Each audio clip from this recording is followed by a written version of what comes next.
Oh, go on everybody, big up, big up, big up, big up, big up. Hey boy, United, the hard man, native 6, back with the next post-match reasoning. Yes, So, Manchester United 2, Crystal Palace 1. I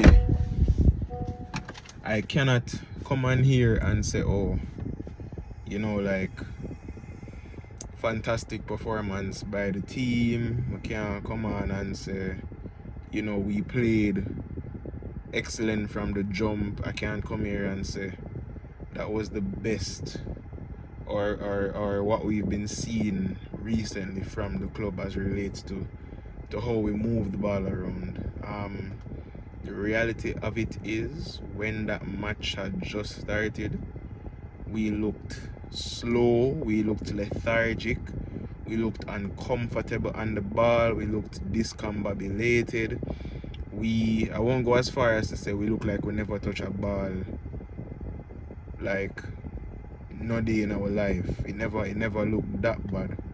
But I will say, in the first half of that match, majority of it, we were poor. We were poor. There's no two ways about it. There's no way to sugarcoat it. There's no way to pretty it up. Manchester United did not play the football that we've been getting used to seeing in recent days. The quality of football, the speed of movement, the speed in transition. That's not what we got a while ago in the first half versus Crystal Palace. Crystal Palace was dominating possession for majority of the first half. They created more of the big chances. We conceded a poor goal. I think Lenny Euro was focusing more on getting to Lacroix instead of getting to the ball. Like, boss man, the ball is in the air, and yes, it's good to zone, it's good to man mark, it's good to get to the opposition. That's all well and good, because I understand the whole thing of you being there and putting pressure on the opposition to throw them off. But at the same time, you also have a responsibility to get the ball. You get me, I say? So it was a poor goal to concede, and things never really started to kick on for us until probably after the 40th minute in the first half. Like, that's how bad the first half was. Like, I was genuinely, at one point, I was annoyed watching the match, because it's like things just weren't clicking with the team. Now, I will say I was happy to see SESKO in the starting lineup.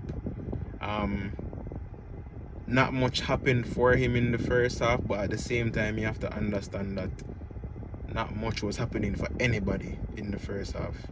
You get me? So I've been crying to see SESKO start in the starting lineup, and you know, people might be like, oh, look how he did a ball theme, you know, start, and him never really do much in the first half, etc, etc, etc.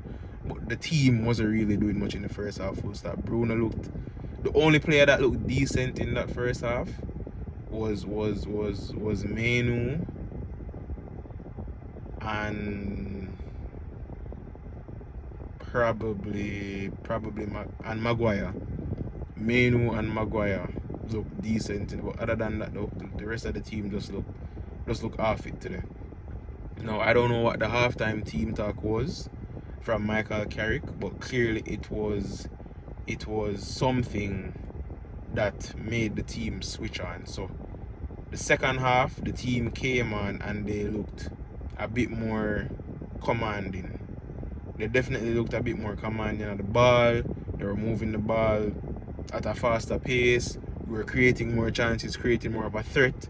In the second half, we were getting up there more, you know, taking more shots. I think the penalty was a dead giveaway. Like, that's a penalty any day of the week. But I mean, I guess opinions aren't like set in stone. So yeah, everybody might not feel like it was a clear penalty. That's just how I feel. You get me, I say? I think we were lucky in the sense that that penalty really helped to change the trajectory of the match.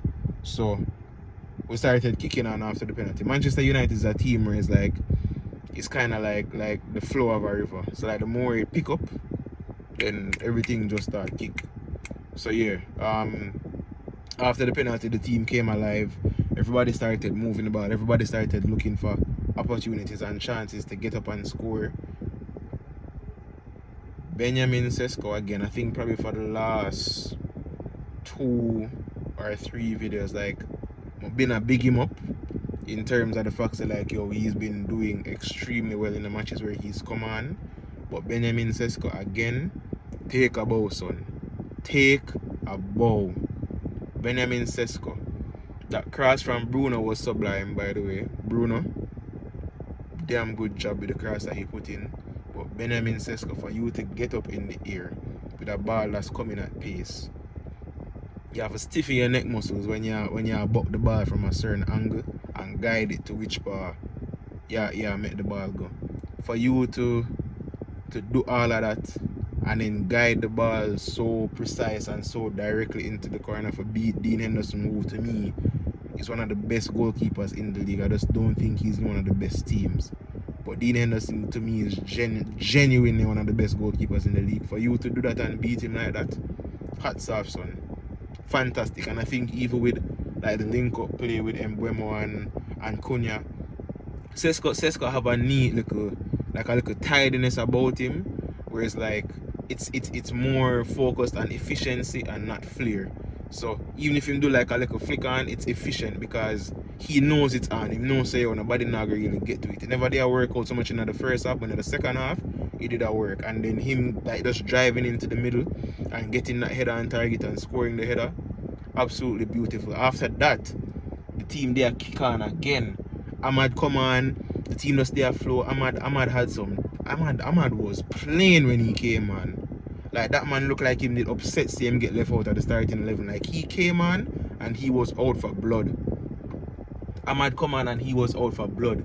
When him did cut in on the left and try wrap it around with him left foot, I think if you put a bit more height on the ball, it would have scored. But it was a really good shot. And Ahmad came alive. Like, he never need no time for warm up in the match. He come on and he's like, yo, when you never pick me today, I'm going to show you say I should have been picked. You get me? I say, like, that man came on with a mission. He came on with a mission. He said, yo, Benjamin SESKO has been an impact sub, and clearly it make him cement a place in the starting 11. On the choose to take me off, make a show and say, yo, when you make a mistake taking me off. Like, competition for places. All of the top clubs them have that. Everybody have to fight for them position, and I love it. Xerxes came on. I think Xerxes almost scored 2 goals. A ball I was played into him by, I think, Ahmad, and him there try to wrap him foot around it, but Will Hughes or somebody in the Crystal Palace backstop it. Good defending from Palace, and almost like a carbon copy of that scenario came up again, and then it's a case where the man do the same thing and make the defender block it. But he came on and he was pretty decent as well. Xerxes was decent. But yeah, I think in the dying moments of the match, Manchester United kept their foot on the gas. Crystal Palace went down to 10 men, but I will not lie, it wasn't a case where they went down to 10 men and then they just stopped fighting. Like, after Crystal Palace went down to 10 men, they were still attacking us, and attacking us like furiously as well. Like, they never did a ease up, they never did a go lay down and just take the fact say, oh, them are gonna lose now. Like, they came on and they fought, and I think in the 96th or the 97th minute, I genuinely thought with the way that Will Hughes was running down the pitch, I really think that they were going to score a late goal. And it's like, that's kind of how the build-up was looking like. The way them there run off away, me I said, like, Jano, you know, so it looked like I might concede a goal right here. But credits to the team. I don't remember who got the last ditch tackle. I think it was Kobe. I don't remember right now.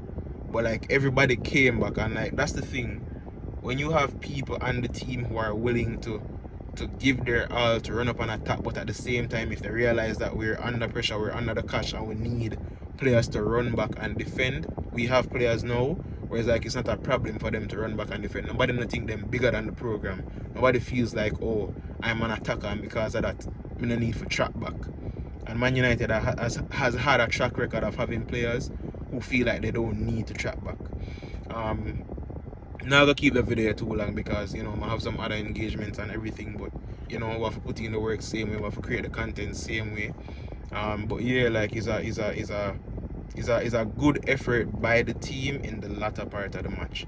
The team never came out like how we usually see them come out, but definitely in the later stages of the match, the team came out like they wanted to fight and they wanted a win.